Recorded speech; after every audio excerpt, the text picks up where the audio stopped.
everybody, this is Angie with I Feel the Rush here in Brillion, Wisconsin, and I'm so glad to be back. We took a 2-week adventure to Sweden to visit family and friends, the home of where my grandfather came from. So I'll take one moment to explain it to you.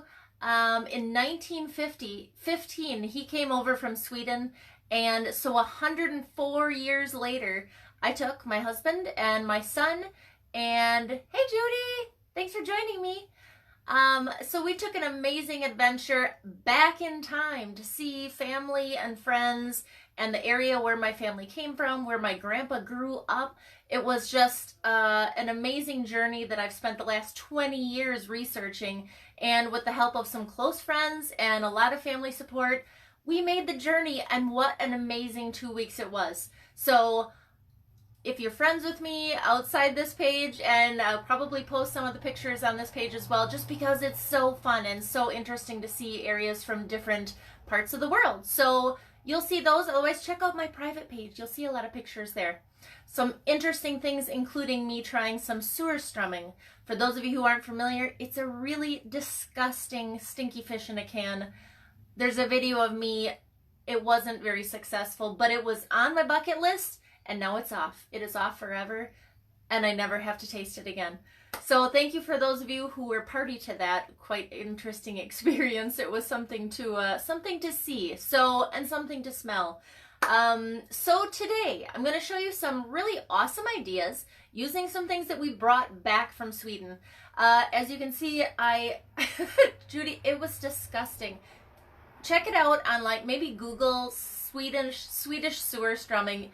Sewer is in the word, so that tells you one thing. That's all I need to say. So right behind me is something that it was a must-have. We stopped into this shop. Erica Renberg and her boyfriend took us to a leather making shop, and they had this awesome reindeer hide. I'd been looking around for one. I'd been searching because I love animal hides. We have a bunch of bison and deer and bear, and this just made an excellent addition to our collection, and I have some awesome ideas that I'm going to explain to you. So that's one thing that I brought back. Another thing that we did while we were there was Chris, my husband, his one desire on the trip was to go shed hunting for reindeer antlers. So Erica took us out, and she had an idea of where they may have been and where we might find one, although she wasn't super sure that we'd find one. Oh, we found one. We found 31 in 1 hour. So I'm going to show you a few, only because we brought a few back in our suitcases, and we have a whole box coming. Unfortunately, the super slow way. I tracked it, and it's only about 20 miles from where it started. So it's going to be a while, but as soon as they arrive, we're going to show you, because we found 31 reindeer antlers and moose antlers. It was the most exciting hour almost of my life. It was the adrenaline was pumping. For those of you who shed hunt, you know what I'm talking about. They almost had to literally drag us away from that spot because we had so much fun, and I think we're still daydreaming about it. So I'll show you a few of those before I show you the project I'm actually going to use them for. So these are a couple smaller ones. Now, some things that we kind of decided and found out was, Judy, it was so fantastic. You have to come with us next time. We know the secret spot. So it was so fun. So these we believe to be more female reindeer antlers. The people that actually herd the reindeer pick up most of these, and they use them to fund their travels and whatnot. So they pick up a lot of the male ones, we believe. But either way, this thing is awesome. I love it. I'll show you a couple other ones. And they're just so... Now imagine, Judy, just imagine. You've been shed hunting. You know what it's like when you see a little poke sticking out of the grass. When this thing sticks out of the grass, I just about had a heart attack. It was the most amazing thing. And although I can't show you right now, I found a skull, and so it was basically the full head.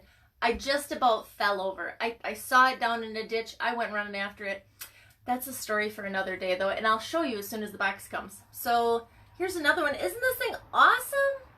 Now, I love doing things with whitetail antlers, and this just opens up a whole new world. So, oh my gosh, It's the best thing. Judy, seriously, I daydream about it. It's like a serious addiction, but a good one, I guess. So there's this one. Now, I will tell you, it was a little adventure going through the airport with these, but it was well worth it. So this is another one, and I have one more to show you before I show you my projects that I want to show you tonight. This one's pretty awesome, too. I gotta stand back a little ways because they're pretty big. It's pretty big.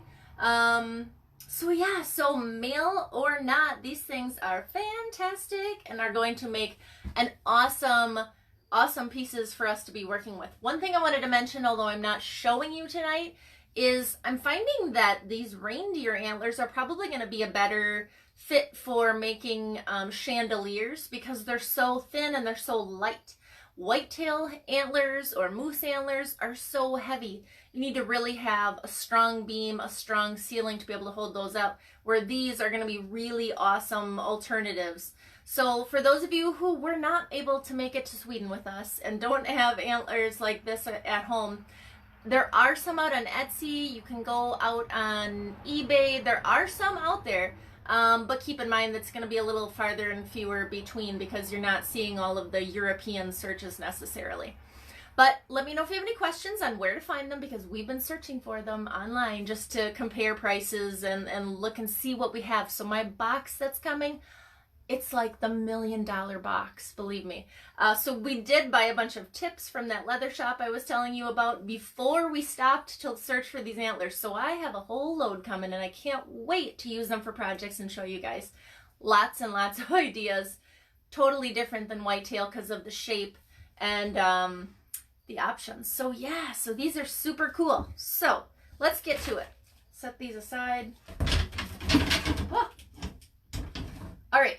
So using that antler, what I wanted to show you is this today is a super easy project. So if you want to do this, you can order yourself one reindeer antler online or a caribou antler. Now a caribou is just a bigger version of the reindeer antlers.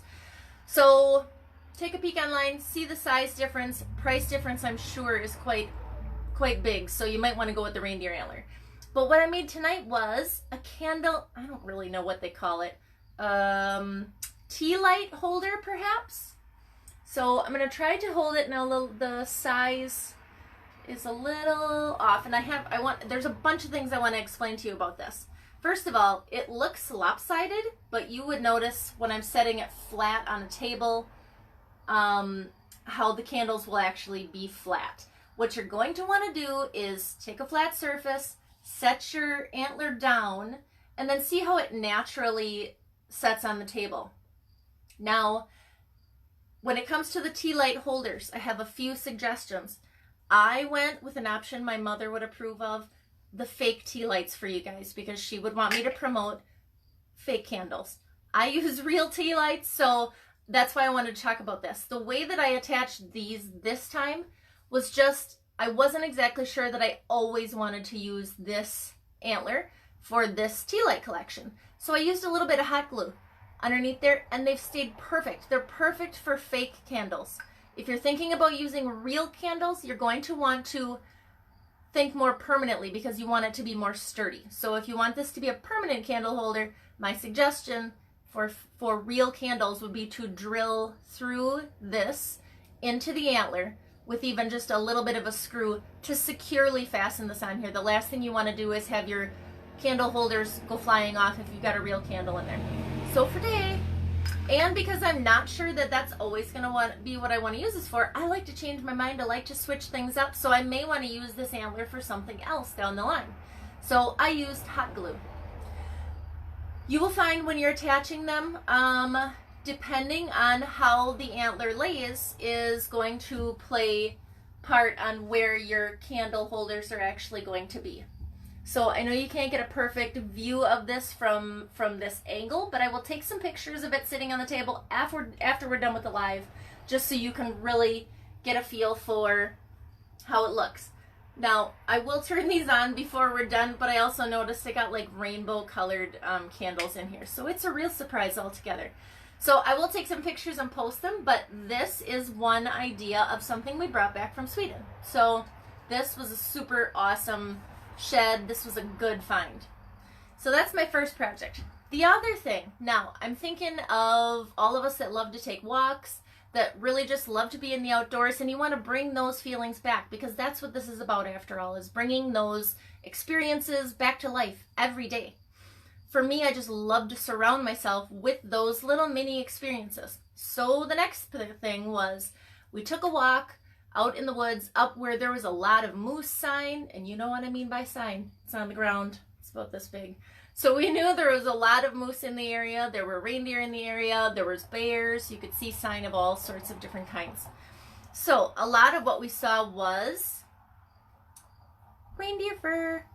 So reindeer fur. We also saw, no, this is a bad chunk, but moose fur. That's right. I was picking it up. This was like gold to me. I don't know why. I'm obsessed with little tiny things that I can bring home. So yes, people, I brought this home in my purse, reindeer fur. And in the box that's coming, I have a huge chunk of moose fur. I can't wait for it to get here. It's bizarre, I know. So I came up with an idea for this, and you're gonna love it.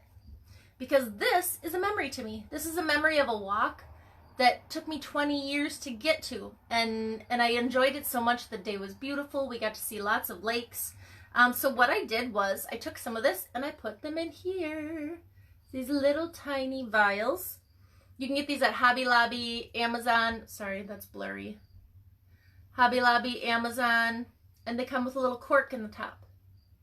So it looks like this. And then you can use this for a necklace, for hanging places. It's got like a little wire here. You can get, if you go to Amazon or anywhere, you can get bottles of all different sizes. So I'm going to show you what I did, because I'm going to hang these in my car, like by the mirror. Aren't they cute? So this little one has some reindeer fur in it. And this little one has some moose fur in it. And I'm just going to hang them from my mirror. But you can hang them anywhere. You could hang them from your bedpost. You could hang them on a jewelry hanger. You could hang them anywhere. Use your imagination. Use your imagination and think about where you could hang these. Give me some suggestions if you have some other than my car mirror. But I'm going to show you what I did. So I took the little bottle. For those of you who aren't sure, took the little bottle. You could do this with any kind of fur. I mean, or anything. If you're a duck hunter, you're, I don't know, bear hunter, any sort of anything. You could put feathers in these. I just squished it up and I started to put it in like this. And then I just used the end of a skewer, a kebab skewer, and pressed it into there. Now it's inside. And then I put my little cap on. And there you go. It's reindeer. Perfect for Christmas. This would be perfect for Christmas. Like Rudolph fur or something like that. I could come up with all sorts of ideas for that. So there you go. There's a little bit of memory decor that we can hang from our walk in Sweden. A little bit of reindeer fur. So put a little string on there and you get some of these. So that's idea number 2. Idea number 3 is having to do with this. Now, what the Swedes like to do with this fur, because I tried to buy a few, is they cut it in smaller sections, like a seat cushion size. And then in the wintertime, when you're sitting out by the fire and you're sitting on a log or you're sitting on the ground or whatever, they put that down first and then they sit on that. So your bottom doesn't get cold or wet. So there was beautiful reindeer hides that I wanted to purchase, but the owner was like, sorry, well, those are our seats for the wintertime. So that's like super popular, common to do apparently. If you're out in the woods, you're, you know, at the cabin having a fire. So I am in love with that idea. So that's another idea. That's my third idea for the things that we brought back, is you could do that with any kind of fur that we have here in Wisconsin too, or anywhere in the United States. If you've got hide, or you can buy a hide at a local tannery, cut it up into smaller sections and have those with you for winter camping, or have them in your backyard when it's time to go out and sit in the snow and have a fire, which we love to do. So that's an idea for this piece or any other piece. So I'm definitely going to do that. Thanks, Becky. I know, isn't it a great idea? And Becky, locally, we have a couple tanneries, so I don't know if you've ever called them before, but furs, tanned hides are actually pretty reasonable. You can get one for $100, $125, and probably cut 2 seats out of that. So for all of you who love to spend outside time in the winter, that's an idea. On the leather or the fur. They sit on the fur, so they put the hide, the leather downside, and then they sit on the fur. Doesn't it sound cozy and cute? I'm like, I just have to go back to Sweden in the winter just to experience this. Or I can just do it here. So we're going to do it here. So Judy, you're going to have to come here. Becky, you just come over. She's down the street. We'll have a fire in the backyard, and I'll put out some fur seats for you guys to experience that. Now my fourth idea is a little bit of a combined idea, because this we purchased as a gift for Hunter, who stayed home and held down the fort, took care of the dogs, and managed all the storms we had while we were gone. But I wanted to show you just for a couple different reasons. Now, this is not for the everyday average person, but I wanted to show it to you just because it's really unique and it gives you some ideas. Now, this is a handmade knife that we purchased for him in Sweden. So it has some wood. It has, that sounds awesome, Becky. We don't have to wait for winter. You can come and bring that anytime.